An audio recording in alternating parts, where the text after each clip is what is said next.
different subgenres. There's so many different people in different subgenres, big producers, small producers, people who haven't done anything, people who have, people who are really good, people who suck. They're just, everybody's there, you know? Yeah. And there's a lot of music. So that was another eye-opener, seeing how much music actually gets sent in. Yeah. But that's why they say it's oversaturated. It is. I think the internet's oversaturated. I think the internet, you know, messed up a lot of things. Streaming in general. Yeah, man. Streaming is... you went from selling $10, $15 albums, and you had artists going platinum in the hood selling out the trunk. Now it's everything stream-based, and nobody even wants a CD or a cassette anymore. And it's like, you're getting paid pennies per stream. Like, you're not even getting paid pennies per stream. You're getting paid tenths of penny per stream if you get a tenth of penny. And that's why I like platforms like Tidal, because they pay more. They get paid more. I think on Tidal, you might get paid a penny or two per stream. Yeah. You know, compared to, you know, Spotify, and it goes up and down. Yeah. SoundCloud is free sometimes. On, you know, if it's a premium stream or ad revenue, shuffle. You know, the ad revenue gets into play. Yeah, it doesn't make any sense. That's why I'm podcasting. But I understand streaming. So streaming was a solution. Yeah. You know, and you can't get mad at solutions.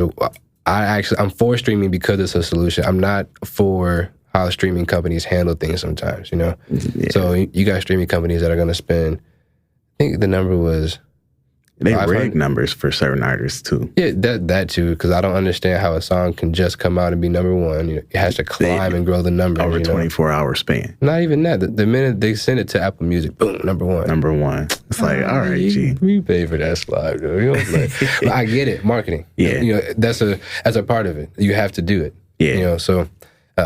that's the name of the game. That's what people don't understand. If you got the budget, by all means. It's not even the budget. You got the connections. You know, if you can make it shake. And that's what I begin to learn. You know, I'm thinking that it's all an honest thing. And it's not that it's dishonest, but it's not, everything is not a growth thing. It's who can put it out there, who can break that seal. Right. And then it's going to grow from there. But you got to crack that market because everything is saturated right now. Everybody's doing everything. Right. You got to be able to either know how to or afford how to get above them and then be seen. And that's all it is building yourself a platform. Chance the Rapper is a good example of that. Great base for that. Now, I do want to ask you, though, now that you know, are well connected in the industry and, you know, you worked with some high-level artists, what would your advice be as far as like an up-and-coming artist that really wants to tap in and make something out of being an artist? Like, what would you say to that up-and-coming artist that's just getting his or her feet wet? Be yourself. Get your own sound and know where you want to go and know the image you want to have. Know everything possible about yourself and what you want to do for your career, because you have to, or you're just going to be out there. Know what kind of music you want to put out. Know what kind of team you want to have. Know who you want around you, because it's a job. Right. You know, it's not fun all the time. It's a job. So you got to look at it like, you know, if you're working at McDonald's and you're owner of McDonald's, who do you want working for you? You need a cash register person on the fries, person on the grill. Yeah. You know, things like that. So I would advise them to start thinking of themselves as a business. Mm-hmm. You know, understand yourself creatively. Keep an open mind. Don't get stuck in times. You know, a lot of people are great talents, but they get stuck in the 2000s. They get stuck in the 90s. They're afraid of what comes next. Oh, man, hip-hop sucks now. Hip-hop doesn't suck now. You just don't understand it. You can't comprehend what's going on. It's getting younger and younger. Yeah. And that's the next thing I always tell people is stay a kid. You know, because if you're not a kid, you won't understand. Right. You know, older people, they get caught up in the world and the stressors of the world and what, you know, life can bring. Kids don't worry about shit.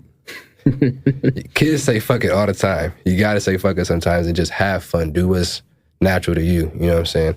So between that and network. Yeah. Network. Learn business. Know what's going on too. The other thing I always want my artists, so a lot of artists, you know, they don't stay with me too long for development. I don't like to keep anybody for more than a year because you should know everything now. Yeah. I'm not developing you so that I keep my thumb on you. I'm developing you so you understand music. Which is like a business. It's a business. You open a business, you develop it, it thrives, you sell it. Yeah. So I always some of my artists right now, not right now, that I was working with in the past. So White, LDE White, his stage name always trips me up. He's a cat from Atlanta. I'm sorry, Columbus of Georgia, but he in Atlanta now. You know, he from Atlanta. And after our development, now he understands, you know, what should happen in his sessions, mixing, mastering, what things should look like, who he can and cannot work with from a professional, what's good and what's bad. Because when I caught him, he only been to one studio, you know. So then you show him the ropes of how things move around and, you know, just how music moves. Now he can go out on his own. Right. Not that he was never out on his own, but when you show people, when you develop them, give him that guidance. And that's all you need, because, you know, he was himself. Cool. You know, artistry's down. Now you just need to know processes. This is a process your song should go. Beat, record, mix, master, come out, promotion. You know, and some things people know in their own. So I'm not showing everybody everything, because everybody comes in with their own strengths. So then the other thing I try to teach them is recording themselves. Artists that can record themselves are much more sufficient and much more lethal as an artist, because not only can you record yourself, you can record everybody else in the room. So go ahead, charge for studio time. You know how to record, you know. It's a little side hustle. I'm trying to tell you. Now, now that you got artists underneath you, you got your entertainment company, you know, just as with everything else in life, there's always that underworld. So I just wanted to ask, how are you protecting your artists from the underworld in the music industry? And, you know, as far as telling them what to look out for and keeping them away from, you know, the things that come with honesty. You know, you let them know, like, yo, you know, there's these kind of people, there's these kind of people, and there's these kind of people. You know, do what you want to do, but just know that, you know, some contracts, $1 million isn't always good. Right. 5 million ain't always good. 10 million not always good. Sometimes 30,000 is better than 1.6. It doesn't make sense when you stack money up, but when you look at that contract underneath the money, you know, fine print. Just the fine print and everything. So I always tell them just to look out for the people who aren't invested in you for your music. Right. If somebody's invested for you or in you for your number, it's not going to always be good. You know, and if they don't like you, they don't care for you, it's not going to go good. You know, so you look at somebody like Clive Davis. I just watched a documentary on him, and he was, you know, I always knew his name growing up, had no idea what he did. I just always heard him associated with Whitney and all these big names, Clive Davis, the Grammy parties. And I look at the relationships that he had with his artists. He cared about them a lot. He did. Like a lot of care for them. And especially Whitney. That's why everybody was successful underneath him. He cared about them. So I just always tell people to work with who cares about you, because you can choose to work with anybody. You know? And that's the other thing, is that there's so many producers, so many songwriters, so many engineers. It's not about talent. Nothing is about talent anymore. That's, you know, it's kind of bad, but it is what it is. It's about who can get it done, you know, and that becomes perceived as talent. So I tell people to work with who cares about you, because it's going to go the right way. You know, if you put yourself in situations with your partner, you know you're going to get it together. That's a lot more golden sometimes than somebody who's just in and out for the money. But then sometimes you do got to be in and out for the money. It's all business. But I just, you know, keep people close to you who care about you and understand the difference between personal and business. You know, that's really the main thing, because there's a lot of different people out in the world, you know, and not all of them are meant to be your friend. Right. There's some situations where, like, somebody that could be from a label will tell an artist, like, you're worth more dead than alive. Yeah. And they'll take out a life policy on you, but you didn't read the contract in the fine print. And in the fine print, it says that they're able to take out a life policy on you. Yep. And then if you die, they get everything. And that's going back to that underworld. You got to pay attention to it. Yeah. You know, that's that fine print. What's going on with your music? You know, I always try to teach artists independency, you know, because you got to know, it's a baby. My first manager always told me, you know, don't let these babies die, Joe. Because I used to have songs that I would just be like, whatever, on to the next one. He said, no, you know, give it back, you know, give it 2 years and it'll be golden. Or, you know, he would pull up stuff from 10 years ago that he did, and then I'll watch him sell it. Yeah. And he'd be like, yep, I didn't let the baby die. So in that, I started thinking about songs with my babies, you know. You got to know what your baby is doing. You do. You know, you got to, you know what your kid is doing. You know what I'm saying? My parents always know what their kid is doing, for the most part. That's what I call my albums. I call them my kids. Yeah, you got to. Firstborn, secondborn. Now, since we on the topic of that, I did try to find a couple albums that I remember you put out when I put my first one out that you produced on. Did you take some stuff offline? I did. I was like, I know I ain't crazy. I kept refreshing Apple Music. Yeah, so my first project I took that one down. More so because, and this is the transition between Kalamazoo and Atlanta. When I put the first album out, I didn't know anything about music. I didn't have anybody to sit here and say, no, Joe, this is bad. You can do it better like this. Try this. I had no constructive criticism aside from my homeboys. Right. Which is cool, but I need somebody who's been there, done that to get me to that, you know, higher level. So when I got down there, I already had the albums, you know, set in TuneCore to release. You know, I can take it down, but I don't have any professional ears per se. I know what I'm hearing on the radio, but the radio is like 1% of music. So now that I'm in Atlanta, I can hear what everybody else's music sounds like, and mine wasn't up to par. Right. You know, it didn't have the sauce that it needed to have. Like at the time, those done songs sounded like my demos now. Rough drafts. Yeah, and my demos now sound way better than, you know, like, you know, it's always getting better. But I had got better so fast down there because my manager at the time, we'd be in the studio and I'd sing something. I come out, Joe, that shit sucked. He said, you need to do it like this. Do this run, do it like this, try like this. I switch these words out. I'd be like, man, fuck you. I'm not doing that. But you gotta have people like that in your corner. Because, like, if everybody telling you dope and it sound like ass, you think you the shit. Exactly. And everybody else like, what the fuck and why? Yep. So then through that, because I'm learning constructive criticism, and I'm also learning song process too. So, yeah, you know, I'm learning that, okay, so he just told me that it sucked. I hate his idea. Did he ever tell you that, like, in a room full of people? Oh yeah, all the time. Oh, see, that man. made you stronger. Oh Yo, man, come back. I've been embarrassed in rooms before. You know, you got to go through it. You got to go through it. You know, and it was nothing's ever malicious. No, you have to understand that when people do things, if they're the right person, it's always for your best interest. You just got to learn how to see the lesson in things. In his mind, he probably was like, if you're going to play me your music in front of people, that shit must be slapping. You got to go. You know, and he's seen the potential. So, you know, we would go through processes like, oh, Joe, you know, do it like this. And I didn't like his flavor, but because he told me mine was wrong, I understood where he was coming from. You're right, that did suck. Your shit sucked too, but now we need to put our sorry ideas together and make a good idea. Yeah. And then now you got something better than what we both had because we both came to, okay, this ain't it. Right. You know what I'm saying? You just told me I need to change it, but I don't like your change, but you are right, I do need to change it. And we need to make something better than both of what we just came up with. Now we got a better song. And I learned to start doing things for the song. You know, not necessarily doing it because I like it.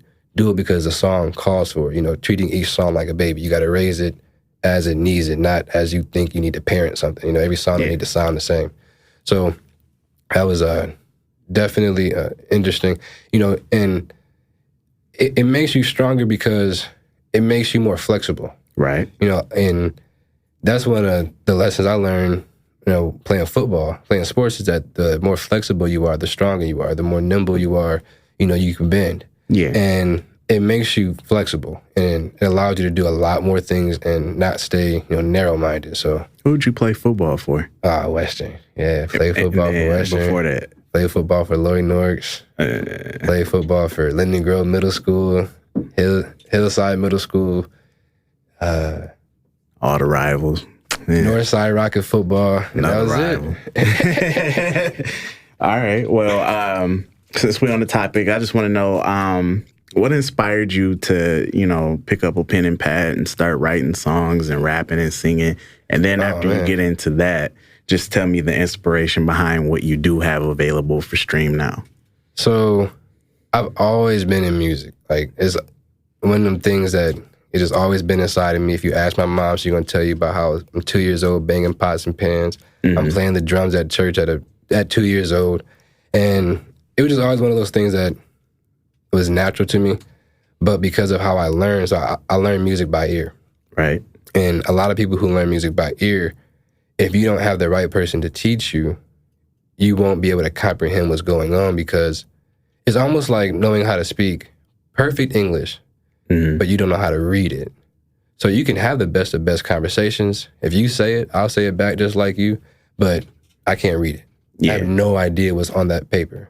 And a lot of people I was able to fool. Like, I went through 3 piano teachers because by the time they learned that I couldn't read, but my ear was so strong, they couldn't defeat my ear.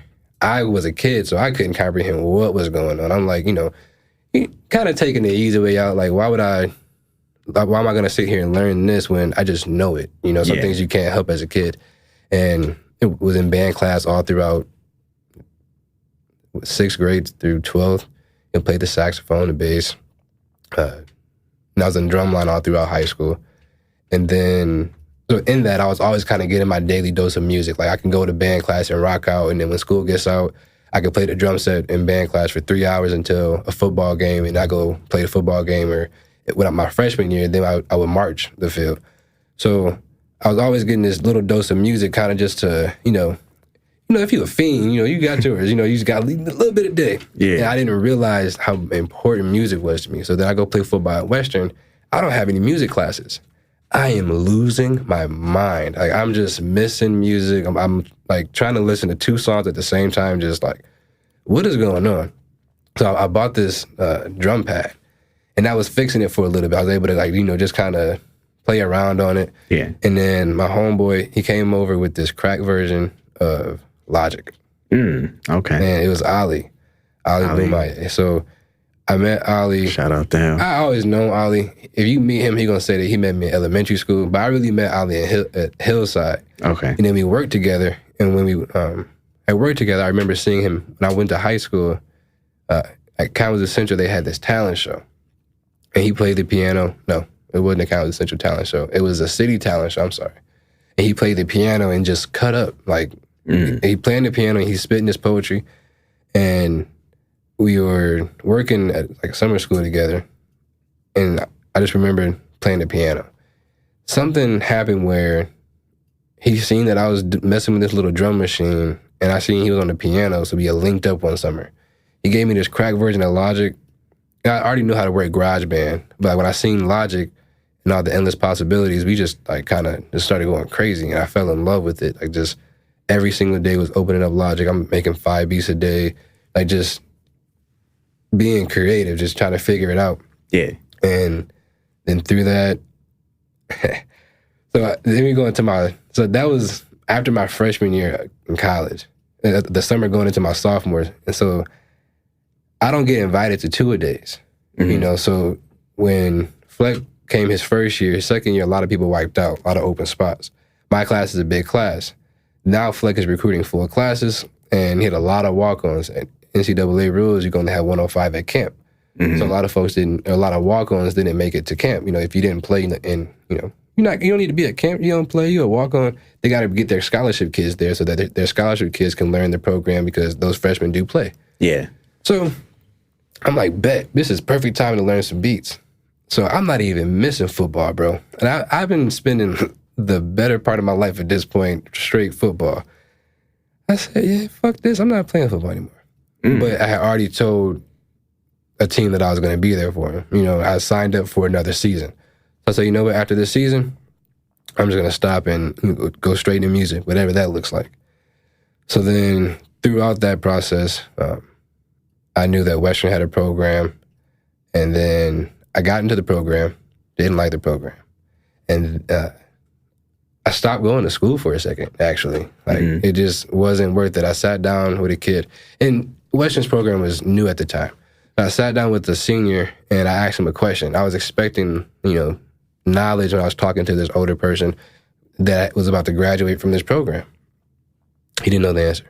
Wow. And I didn't like that. It bothered me a lot, because it's like, bro, if you don't know this question, like, if you don't know this answer, what did they teach you here? So I was like, you know what? That's not for me. I'm just going to Google it, I Googled it, and I just went to YouTube University and experiment with things you start to learn. But I knew that being a black man, you gotta have a degree. You gotta have a safety net. I didn't want to be in a room where somebody could tell me no because of my skin color. So that means I need a piece of paper, whatever, bro. That's that's how I gotta play the system. Cool, bro. So I needed that because I like to say what I want to say, do what I want to do, and go from there. Right. And just because of my color, you're gonna tell me I'm wrong when I know I'm right. Right. You're gonna tell me that it's a bad idea, but I know it's a good idea. You're gonna, just, I don't like that. So if I gotta get this piece of paper to say, hey, I'm smarter than you in some area, whatever, do it. You shouldn't take that, but it shouldn't. But I'm a firm believer that you fix things and you break them from the inside. You got to be able to not understand from I get you, but you got to be able to comprehend the system. Right. So I know that, if I don't want to work for anybody and I want to be at these tables and I don't want to be denied for my skin color, especially in Michigan. So that was the other thing is that in Atlanta, that's not like that. Right. That's like Hollywood. Yeah. So in Michigan, you got to be able to hang with these white folks. You got to be able to get your degree. So, and that's how we were raised. I get to Atlanta, it's people that didn't graduate college or high school, Culture shock. They didn't go to, some of these folks didn't go to school at all. Yeah. Getting their money on. They're smart. Some of the smartest people don't go to school, and that was really how that happened. So I was like, and I'm a firm believer in education. I love to learn. I don't necessarily agree with school systems and how they move, but humans are learning creatures. Learning is interesting if it's the right thing. Everybody's intrigued by something. So if you're learning the right thing, you actually love learning. You don't even realize you learn it. Right. So that was also the thing that made me want to go to school. And I liked Full Sail because I got to wipe out all the bullshit classes like, what do they call electives? Yeah. Those. Every class had to do with my career and something about audio. But when I seen that, I was like, Full Sail. And what was the question again? I'm talking a lot. Oh, no, you answered it, but then it got a little deep, and then I just kind of was interested in what you had to say. But just moving forward, how many performances would you say you've done?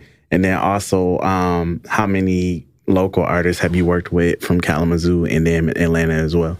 So performances, I'm actually really, really low. Keep kicking the mic. I'm actually really low in number of performances. I think I performed 4 times. Like overall? Yeah, overall. I haven't done too many performances. More so because of my approach to how I'm taking my career. Yeah. But I performed a couple of times in Atlanta and a couple of times in Brazil. That was it. Okay. Yeah, so it was kind of a wide span, but... not many people back home can say they performed in Brazil, though. So, that was pretty fun. Yeah. Now, just name some artists you've worked with from back home and then some from Atlanta. So, artists back home. Cat O'Brien. Cat. Shout out to Cat. We got a project together. It was one of the first projects he had put out on the streaming platforms, actually. Casanova the Mac. He was actually the first person to let me record his vocals. So when I started to dive into recording, so I was making beats, and then I started to want to get a song done. No, I couldn't figure out how to, get beats out there and get somebody to hop on them, like just through the internet. That's how I actually discovered you, through Cat. Yeah, you see? So, Casey, or Casanova, I'm sorry, he was the first person to let me record his vocals because I seen that I needed to be able to get a song done. At the time, I didn't have the confidence looking back on it, it was a confidence. At the time, unaware. Yeah. And not really paying attention. But I wasn't singing or rapping or writing or none of that. So I needed other people to do it. I knew Casey from football and always been my homeboy. So we started recording. That's how I met Cat. So Casey goes, hey, man, Cat want to do a song. And me and Cat played football against each other at Central. We knew of each other, but we never really kicked it. Right. He came over one day. He said, man, I got this idea. Let's play the piano like this. He spit it. Casey got on the hook. Boom. And then through that, I just fell in love with Cat's music and where he was coming from lyrically, like just how versatile he could be, the bounce that he had. Still to this day. Yeah, you could put him in clubs.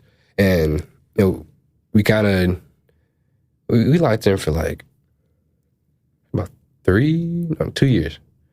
So me and Cat actually had 3 projects done. My hard drive crashed.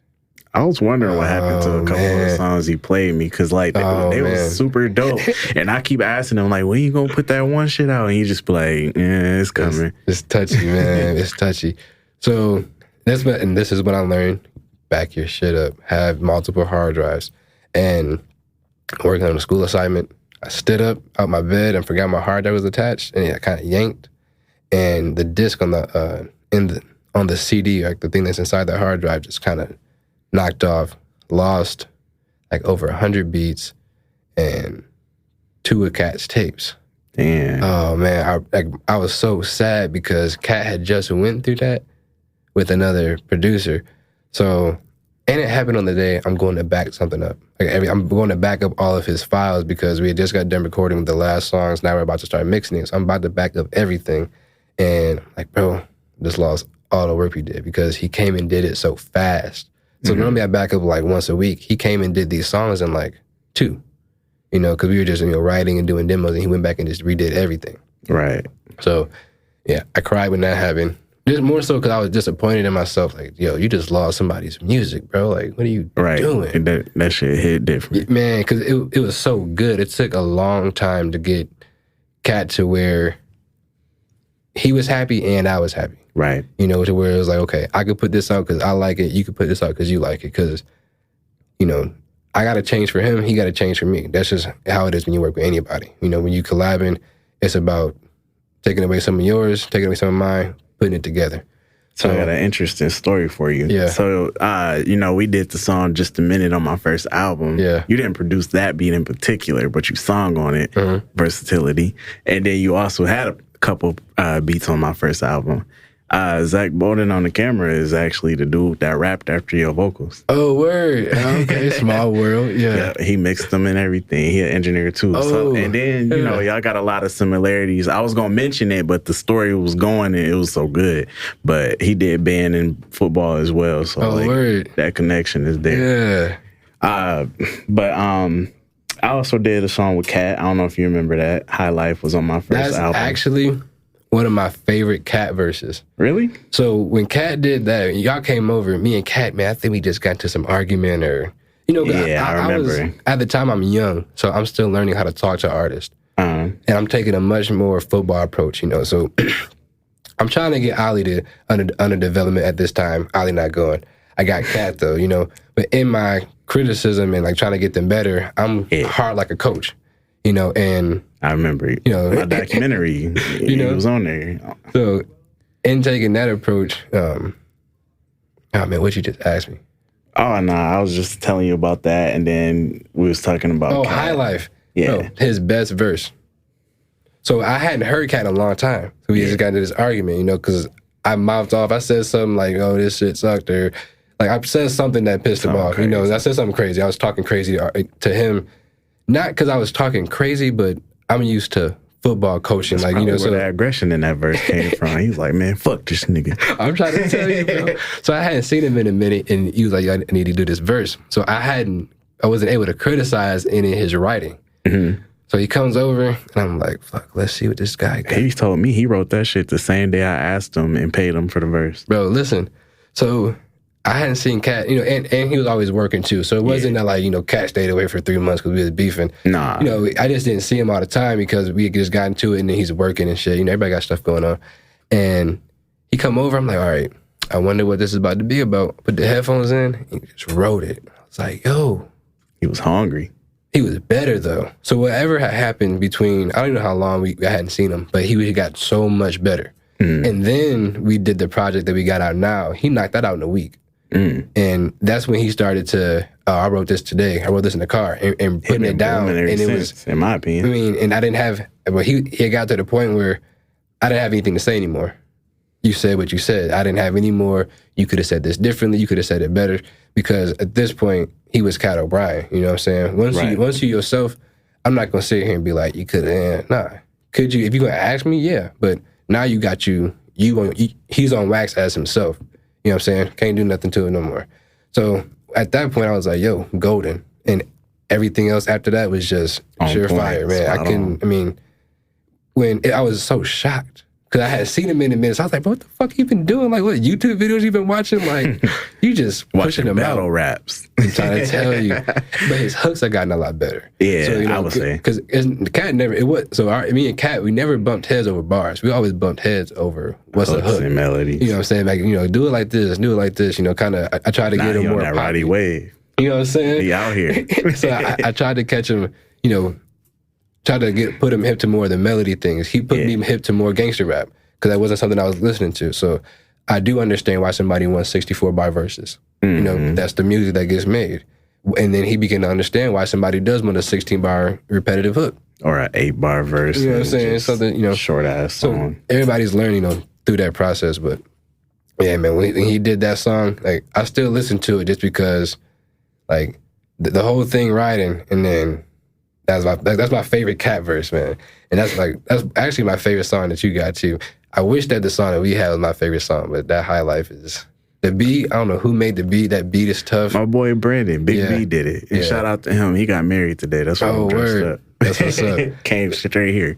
But everything about that song, I like. Yeah, that's one of my favorite songs you got. That's dope, man. So I want to tap into something. I do this with all producers and artists, but I'm going to switch it up with you because, you're versatile, so I can ask you this question. Mm-hmm. Name your top 5 MCs, and then after that, your top 5 producers. Top 5 MCs.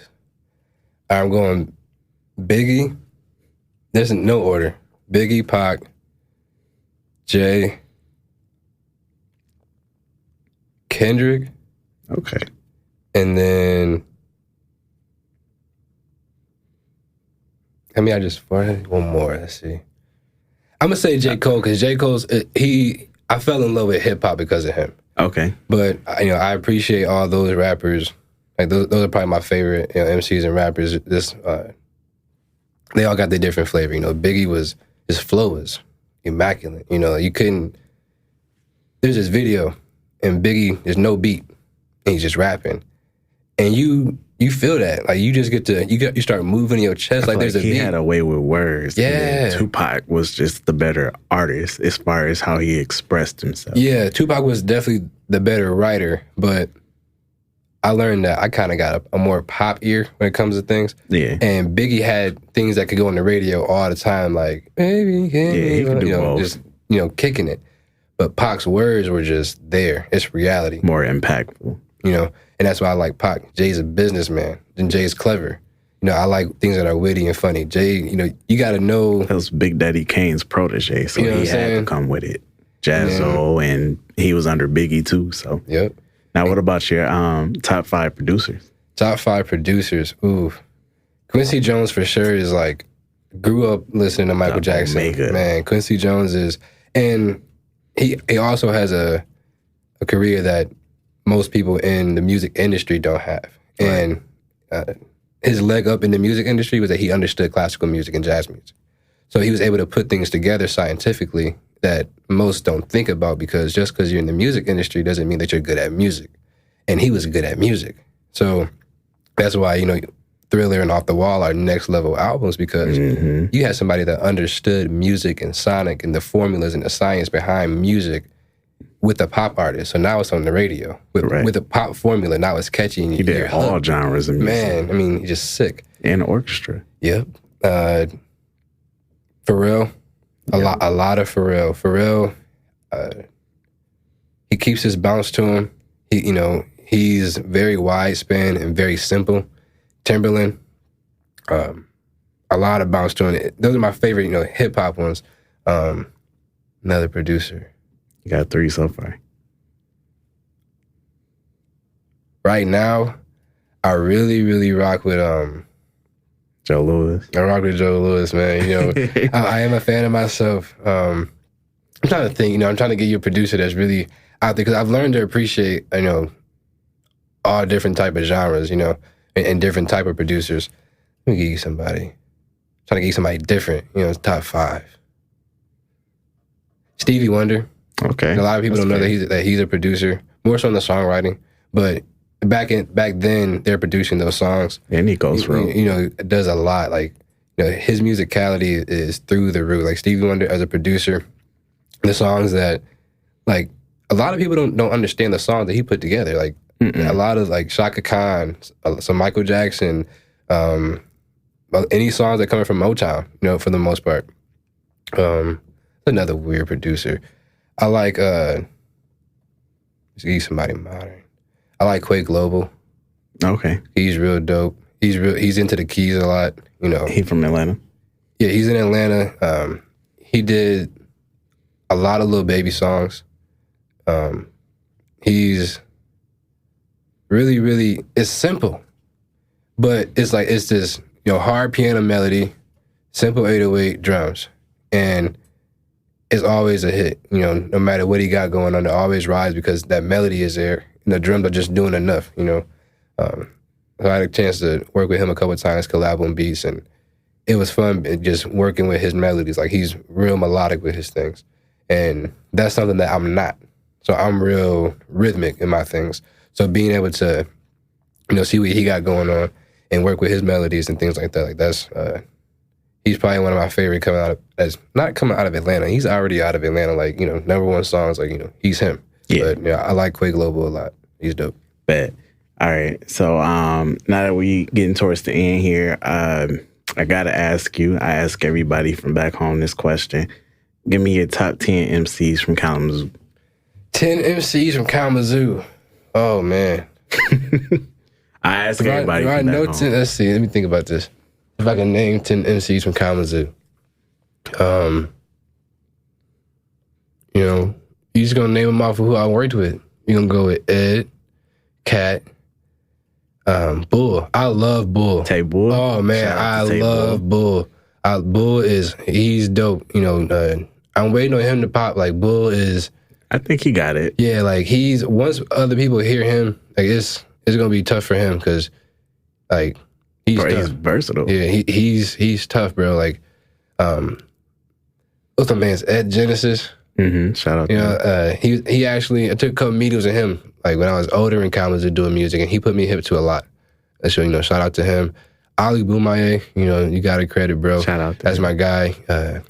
He was somebody that put me hip to a lot of good music, you know. He co-produced the track that for me with you. I haven't put that out yet. I got crazy beats from you, though. Like, yeah.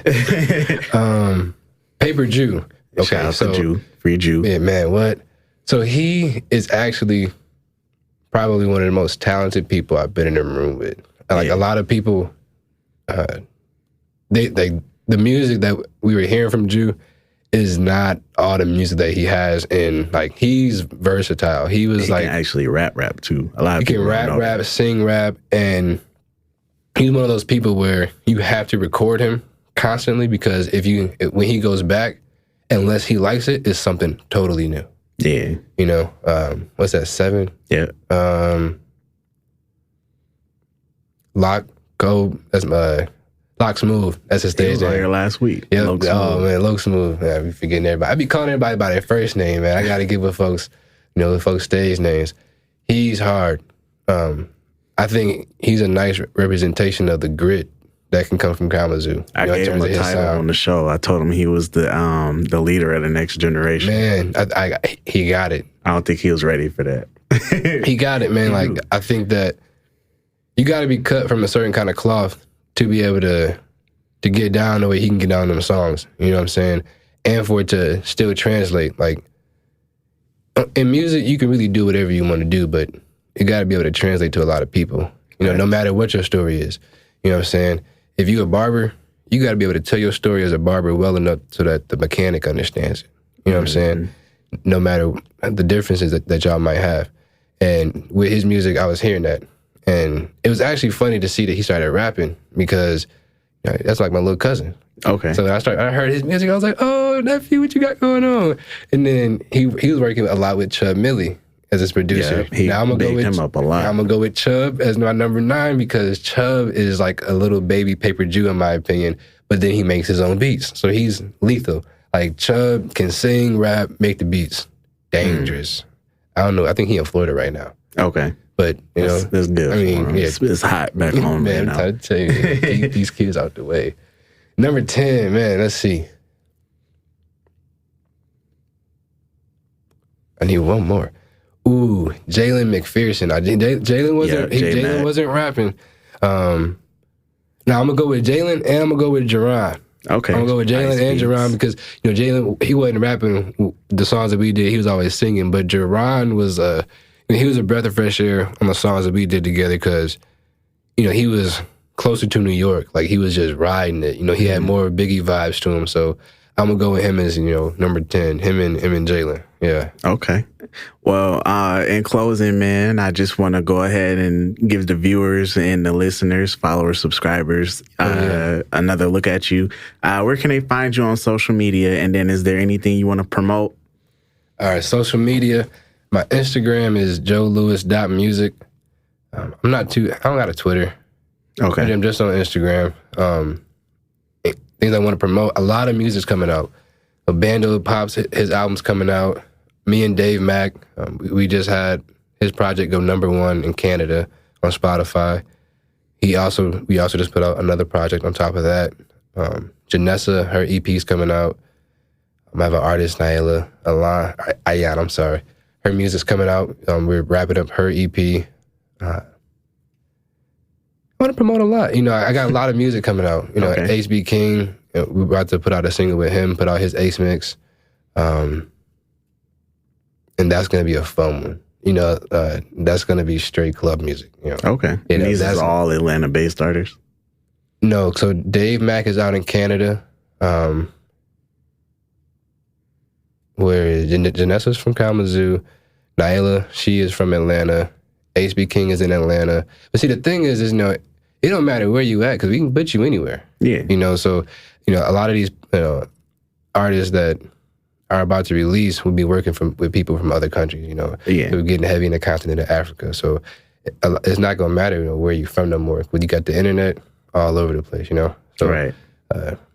And have a lot of work coming out with artists in Africa. All my artists right now are working to get features from different artists from different African countries, depending on the music that they got going on. So it's a lot to promote, and a marketing team, society agency is going to get it done. So, I don't want to sit here. It's a lot of music, man. I can't even, I'm trying to think about all the music I got coming out, man.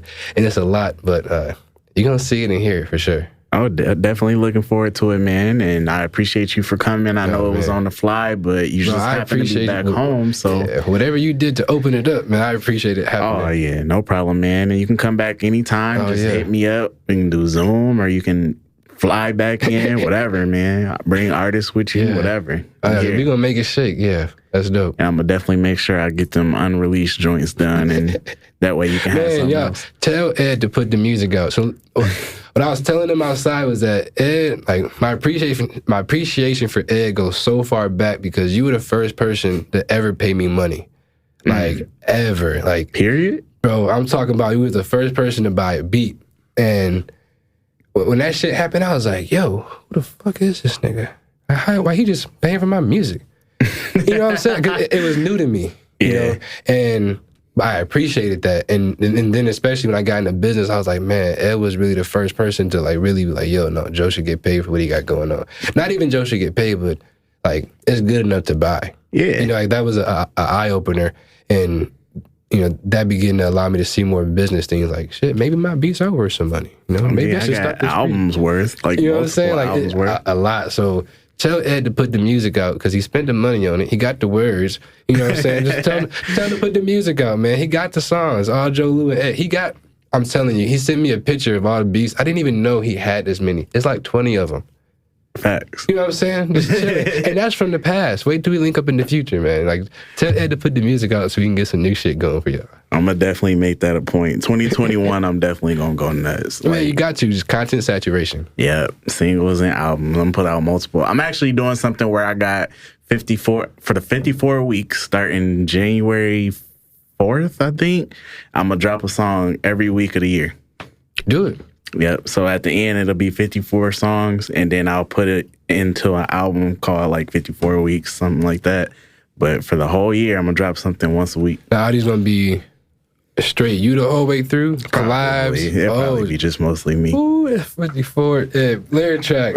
I don't know, man. I ain't gonna sample nothing either. It's just gonna all be fresh. Man. That's well. It's good that you do that because I feel like everybody has to start moving smarter with their music. So when I was younger, it's a sample, whatever. You know what I'm saying? And you can't push a sample.